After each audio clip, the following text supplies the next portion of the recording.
Hello everyone, welcome to the channel. आप लोगों को एक जानकारी देनी थी कि जो प्रथम प्रश्न पत्र है भारत का भूगोल जो खंड बी है, इससे संबंधित हमारा एक प्रोग्राम स्टार्ट हुआ है। ठीक है, अब इस प्रोग्राम की खासियत क्या है? पहली बात तो ये प्रोग्राम पूरी तरह से निःशुल्क है, इसमें कुछ भी शुल्क आपको नहीं देना है। दूसरी बात ये कि इस प्रोग्राम के जरिए आपकी जो इंडियन ज्योग्राफी है, 150 नंबर का जो मेंस का सिलेबस है वो पूरा कवर होगा।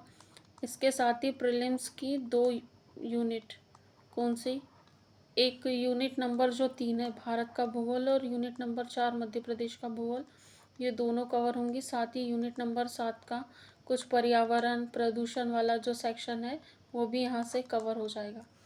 तो आपको क्या करना है? आपको कुछ नहीं करना है। डिस्क्रिप्शन बॉक्स में एक टेलीग्राम चैनल रहेगा, उस टेलीग्राम चैनल को आपको ज्वाइन करना है।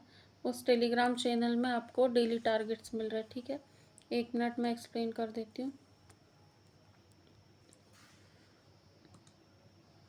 उस टेलीग्राम चैनल में आपको डेली टारगेट मिलेंगे। डेली टारगेट के साथ एक छोटा सा वीडियो आएगा, 2 से 3 मिनट का हो सकता है। इस वीडियो में आपको ये बताया जाएगा कि जो टारगेट आपको मिला है तो उस टारगेट के अनुसार आपको क्या पढ़ना है और क्या नहीं पढ़ना है। जो भी सोर्स है आप अपने हिसाब से चयन कीजिए। ठीक है, अपने हिसाब से सोर्स का चयन कीजिए। जो लूसेंट बुक है वो बहुत ही कंपलसरी है, उसको आपको पढ़ना ही है।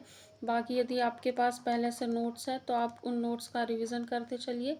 नोट्स ना हो तो नोट्स बनाते चलिए, क्योंकि बहुत छोटे छोटे टॉपिक्स मैं आपको दे रही हूँ, आप समय रहते नोट्स बना सकते।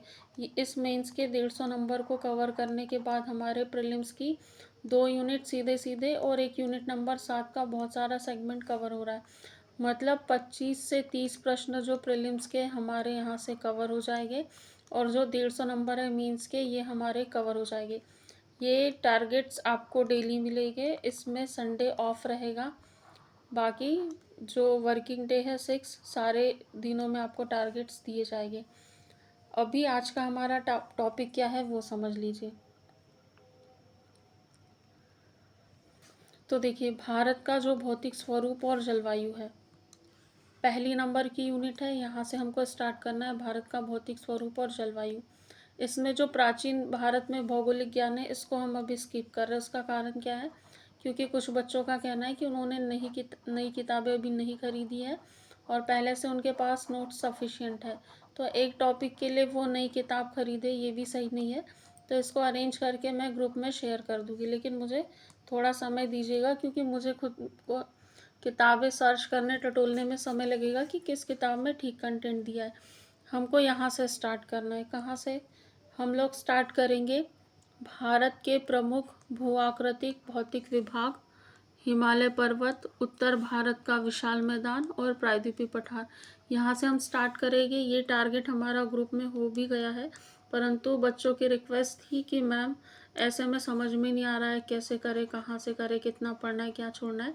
तो ये छोटा सा वीडियो आएगा, डेली मिलेगा आपको। उसमें सारी चीज़ें एक्सप्लेन की रहेगी कि आज का जो टॉपिक है आपको कहाँ से करना है और कैसे करना है। तो देखिए, भारत का प्रमुख भू आकृतिक जो भौतिक विभाग है, हिमालय पर्वत, उत्तर भारत का विशाल मैदान और प्रायद्वीपीय पठार के बारे में दिया है। सबसे पहली बात तो ये, कौन सी किताब आपके पास होना ज़रूरी है? लूसेंट। लूसेंट से इतना कर लोगे तो प्री के जो फैक्ट है वो नहीं छूटेंगे, 2 नंबर के प्रश्न नहीं छूटेंगे और 7 नंबर वाले प्रश्न भी रेंज में रहेंगे। ये 2 नंबर और 7 नंबर वाले प्रश्न मिलकर ही जो बड़े प्रश्न हैं उनको बनाते हैं। तो लूसेंट तो पढ़ना बहुत ज़रूरी है। उसके बाद आपके पास जो भी किताब होगी या पहले के जो भी नोट्स होंगे, नोट्स है तो बहुत अच्छी बात है, आपको तो फिर नोट्स नहीं बनाना है, आपको केवल रिवाइज करना है। और उसके बाद जिनके पास नोट्स नहीं है वो लगे हाथ नोट्स बनाते चले। एक दिन में 2 से 3 घंटे का समय देकर आप इनके बहुत बेहतर तरीके से नोट्स बना सकते। दूसरी बात, प्रैक्टिस कैसे करनी है? तो प्रैक्टिस केवल थ्योरी से नहीं करनी है। ये मैपिंग वाला सब्जेक्ट है, इंडियन ज्योग्राफी मैपिंग वाला सब्जेक्ट है, आपको मैपिंग से यहाँ पर प्रैक्टिस करनी है। भू आकृतिक भौतिक विभाग में क्या आएगा? हिमालय पर्वत। तो इसमें जो ट्रांस हिमालय है, बृहद हिमालय, मध्य हिमालय, लघु हिमालय और शिवालिक श्रेणी, ये सारी चीज़ें आपको पढ़नी पड़ेगी।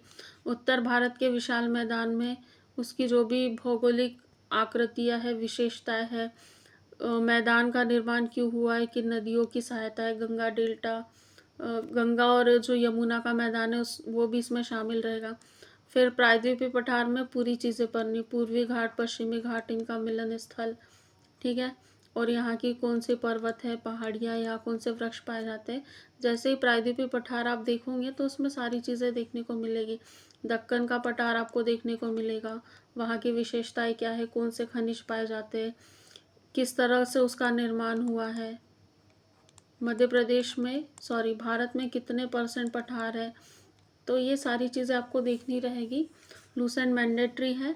उसके बाद में जो भी आपके सोर्स है उससे रिवाइज कीजिए, रीड कीजिए, उसको अपडेट कीजिए। बहुत पुराने यदि नोट्स है तो उसको अपडेट कीजिए।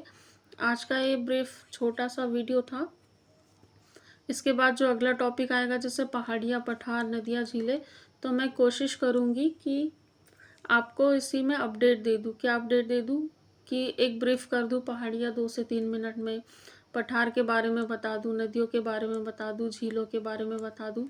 और जो नेक्स्ट वीडियो रहेगा, मतलब अगले दिन का जो टारगेट रहेगा पहाड़ियाँ, पठार, नदियाँ और झीलें वाला, उसमें मैं अपडेट दूँगी कि मेरा टारगेट पूरा हुआ, किस तरीके से मैंने पूरा किया, पूरा हुआ या नहीं हुआ, क्या प्रॉब्लम्स आई, या फिर पूरा किया तो किस तरीके से किया, नोट्स किस तरह से बनाए, ये चीज़ें आपको मिल जाएगी। तो आपने चैनल को सब्सक्राइब नहीं किया तो प्लीज़ सब्सक्राइब कर लीजिए। और एक चीज़ आपको बता दूं कि MP GK की क्लास, MP GK और लूसेंट दोनों क्लास हमारी पेड क्लास है और चल रही है। बच्चों का बहुत अच्छा पॉजिटिव फीडबैक है। आप चाहे तो डिस्क्रिप्शन में चैनल की लिंक है, वहाँ जाकर विज़िट कर सकते हैं। डेमो वीडियो डले, उन वीडियो को देख सकते हैं। बहुत ही नॉमिनल फ़ी में बहुत अच्छी कंटेंट और क्वालिटी के साथ 21 अगस्त से हमने क्लास शुरू की थी और अभी तक चल रही है, डिसिप्लिन से चल रही है, कोई ब्रेक नहीं हुआ है, ठीक है। आप सभी का बहुत बहुत धन्यवाद, बहुत अच्छे से पढ़ते रहिए। Thank you so much.